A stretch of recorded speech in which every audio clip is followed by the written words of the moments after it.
প্রিয় দর্শক, আসসালামু আলাইকুম ওয়া রাহমাতুল্লাহি ওয়া বারাকাতুহু। সুপ্রিয় দর্শক, আশা করছি আল্লাহ তাআলার অশেষ রহমতে আপনারা সকলেই অনেক ভালো আছেন।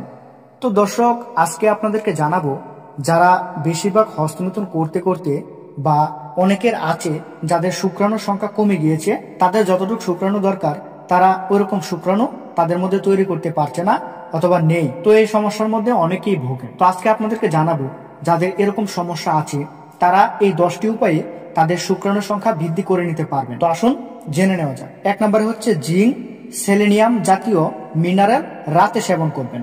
2 নম্বরে হচ্ছে সিমের বিচি রেগুলার খাবেন। সিমের বিচি খেলে আপনার শুক্রাণুর সংখ্যা বৃদ্ধি পাবে। তারপর 3 নম্বরে হচ্ছে ডিম ও দুধ বেশি বেশি করে আপনি খাবেন। ডিম ও দুধ বেশি বেশি করে খেলে শুক্রাণুর সংখ্যা বৃদ্ধি পায়। 4 নম্বরে হচ্ছে টাটকা ফল সবজি ও শাকসবজি খাবেন। 5 নম্বরে হচ্ছে অ্যান্টিঅক্সিডেন্ট ভিটামিন সেবন করবেন এবং ভিটামিন ই, সি এগুলো ব্যবহার করবেন, এগুলো খাবেন, তাহলে আপনার শুক্রাণুর সংখ্যা বৃদ্ধি পাবে। 6 নম্বরে হচ্ছে রাত না জাগা। অনেকে আছে রাত জাগে, রাত জাগার ফলে কিন্তু শুক্রাণুর সংখ্যা কমে যায়। তাই রাত না জেগে পর্যাপ্ত ফ্রেশ ঘুম দিবেন, আপনার শুক্রাণুর সংখ্যা বৃদ্ধি পেয়ে যাবে। 7 নম্বরে হচ্ছে যাবতীয় মানসিক চাপ থেকে দূরে থাকবেন।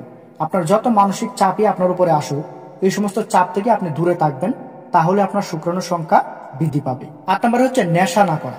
অনেকে আছে নেশা সেবন করেন, নেশাগ্রস্ত, তাদের শুক্রাণুর সংখ্যা অনেকটাই কমে যায়। তাই নেশা না করে নেশা ছেড়ে দিবেন, আপনার শুক্রাণুর সংখ্যা বৃদ্ধি পাবে।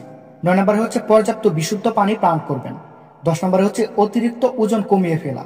অনেকে আছে যাদের পর্যাপ্ত ওজন এতটুকু, কিন্তু তারা এর চেয়ে বেশি ওজন নিয়ে চলাফেরা করে, তাদের ক্ষেত্রে শুক্রাণুর সংখ্যা কমে যায়। তাই আপনার পর্যাপ্ত ওজন যেটা আছে সেটা রাখবেন, বাড়তি ওজন কমিয়ে ফেলবেন, তাহলে আপনার শুক্রাণুর সংখ্যা বৃদ্ধি পাবে এবং এই সমস্যার মধ্যে আপনি ভুগবেন না, এই সমস্যায় পড়বেন না। আশা করছি বুঝতে পেরেছেন। ভিডিওটি ভালো লাগলে অবশ্যই একটি লাইক করবেন, আমাদের চ্যানেলে নতুন হয়ে গেলে অবশ্যই সাবস্ক্রাইব করবেন।